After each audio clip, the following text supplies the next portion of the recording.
विद्यार्थी मित्रांनो, पाठीमागच्या लेक्चरमध्ये आपण काय पाहिलेलं आहे? 1.2 कंप्लीट केलेलं आहे. आता या 1.3 मध्ये आपण काय करणार आहे? क्वांटिफायर्स आणि क्वांटिफाईड स्टेटमेंट म्हणजे काय बघू. प्रत्येक पॉइंटला एक एक म्हणजे त्याचे थिअरी आहे, ते घेऊन आपण पुढे जाऊ. क्वांटिफायर्स अँड क्वांटिफाईड स्टेटमेंट्स हे नवीन आलेले 2014-16 मध्ये नवीन सिलेबस लागलेला आहे. क्वांटिफायर्स म्हणजे काय? A sentence contains one or more variables is called an open sentence. A sentence contains one or more variables is called an open sentence. इधर बघा, x minus 9 is equal to 2. एक sentence है, open sentence है. An open sentence becomes true.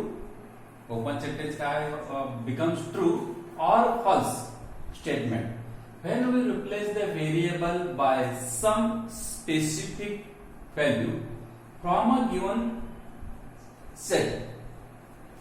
Some specific value घेतल्यानंतर त्या set मधून x ची value समजा इथे x minus 9 आहे. इथे किती घेतलं? स्पेसिफिक व्हॅल्यू 2 यायला पाहिजे म्हटल्यावर किती घ्यायला पाहिजे? 11 minus 9 हे स्पेसिफिक व्हॅल्यू आहे. इज इक्वल टू किती? 12. समजा या ठिकाणी 13 घेतला आपण.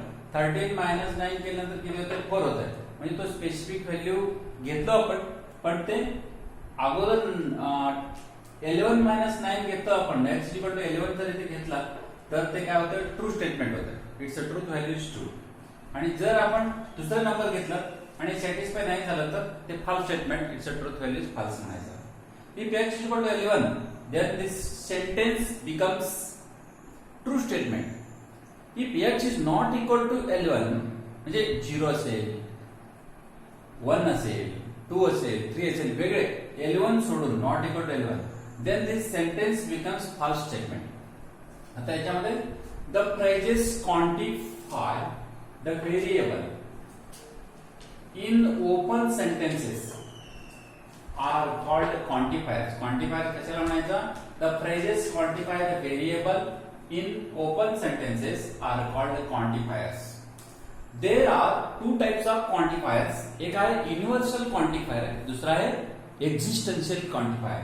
Universal quantifiers can be denoted by the symbol for all. याला काय म्हणायचं? For all म्हणायचं.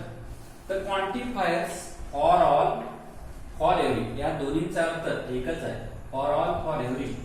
The quantifiers for all or for every is called universal quantifier. आता युनिव्हर्सल क्वांटिफायर कशाला म्हणायचं? समजा एखाद्या क्लासमध्ये सर्वच विद्यार्थ्यांना नियम लागू झाला, म्हणजे एखाद्या इक्वेशन मध्ये कुठली व्हॅल्यू ठेवल्यानंतर सर्व व्हॅल्यू जर सॅटिस्फाय होत असेल तर त्याला काय म्हणायचं? युनिव्हर्सल क्वांटिफायर म्हणायचं. एक्झिस्टन्शियल म्हणजे काही व्हॅल्यू सॅटिस्फाय व्हायला पाहिजे, काही होऊ नये, त्याला काय म्हणायचं? एक्झिस्टन्शियल. त्याच्यातले काही म्हणजे एक्झिस्टन्शियल क्वांटिफायर म्हणजे for some. Existential quantifier there exist, actually it is denoted by symbol there exist. The quantifiers for some और for one. The quantifiers for some, for one और there exist at least one, or there exists at least one, or there exists is called as existential quantifier. आता क्वांटिफाईड statement म्हणजे काय बघू आपण. an open आहे बघा, क्वांटिफाईड statement आतापर्यंत जे झालं ते क्वांटिफायर्स शिकलो आपण इथपर्यंत. क्वांटिफायर. आता क्वांटिफाईड स्टेटमेंट म्हणजे काय? an open sentence with a quantifier becomes a statement. An open sentence with a quantifier becomes a statement is called as a quantified statement. आता आपण याच्यावरती प्रॉब्लेम पाहणार आहोत. ते बघू आपण 1.3 मधलं पहिला question number 1.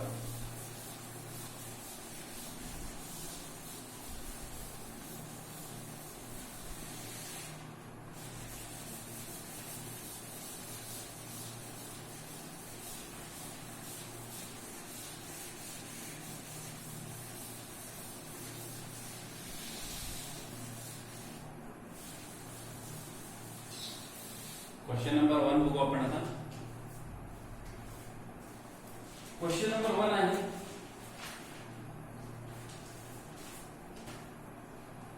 Question 1 if a is equal to दिलेले आपल्याला a is equal to 3, 5, 7, 9, 11, 12 given आहे. गिवन. मग आपण डिटरमाइन द ट्रूथ व्हॅल्यू काय काढायचं आपल्याला दिलेलं आहे a इक्वल टू 3, 5, 7, 9, 11, 12. आपण प्रत्येक स्टेटमेंटला ट्रूथ व्हॅल्यू येतं का बघायचं. कुठलं ट्रूथ व्हॅल्यू सांगायचं, नाही तर ट्रूथ व्हॅल्यू त्याचा फाल्स असेल तर फाल्स सांगायचा, ट्रू असेल तर ट्रू सांगा. पहिला क्वेश्चन आहे बाळा, example number 1. There exists x belongs to a such that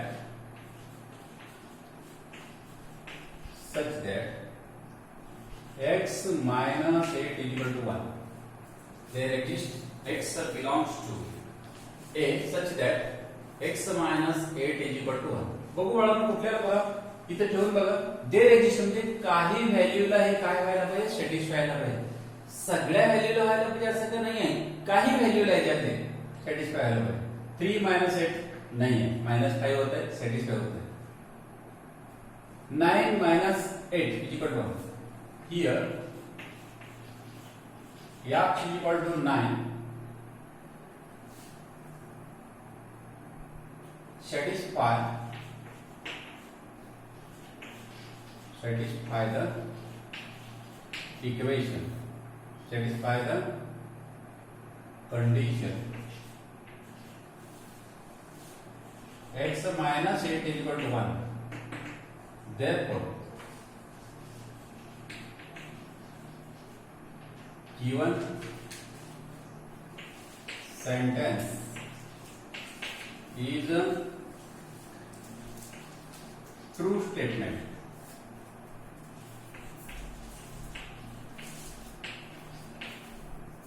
Its truth value is true. Its truth value is true.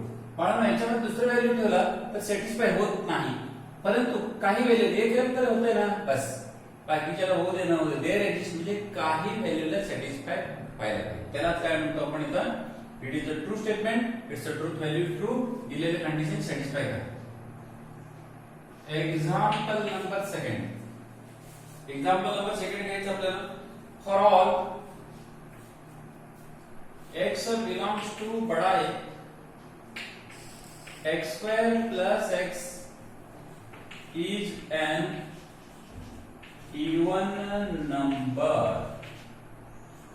बघा even number कशाला होतं, 3 स्क्वेअर 9 होतं प्लस 3, x ची व्हॅल्यू आहे 3 स्क्वेअर प्लस 3 म्हणजेच काय झालं, 9 प्लस 3 म्हणजे 12 होतं even number.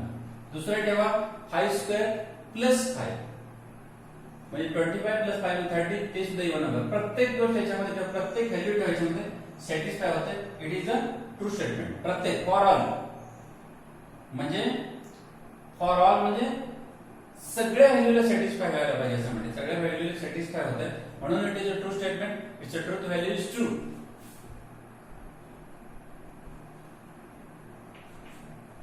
belongs to capital A satisfies the condition. Here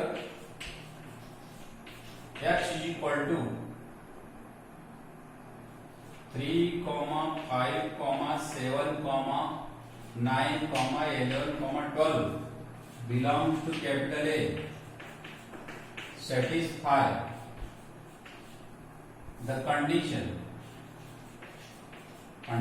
X square plus x is a even number.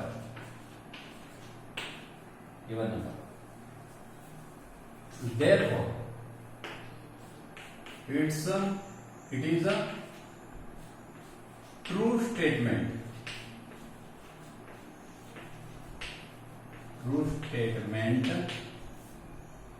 Its a truth value is true. Its a truth value is truth value काय आलं त्याचं true आलं बघा x square plus x आहे प्रत्येक value जर याच्यात ठेवलं तुम्ही ते काय होते x स्क्वेअर प्लस x हे इव्हन नंबर आहे ठेवून बघा तुम्ही it is a true statement it's a truth value is true आता आपण 3 नंबरचं एक्झाम्पल पाहणार आहोत 3 नंबरची देयर एक्झिस्ट काही value x belongs to a मधले काही व्हॅल्यू या कंडिशनला सॅटिस्फाय करतात x square is less than 0 बघा तुम्ही 3 ठेवा 3 स्क्वेअर ठेवा 9 होतं 9 इज लेस देन 0 होतंय का 9 इज एंड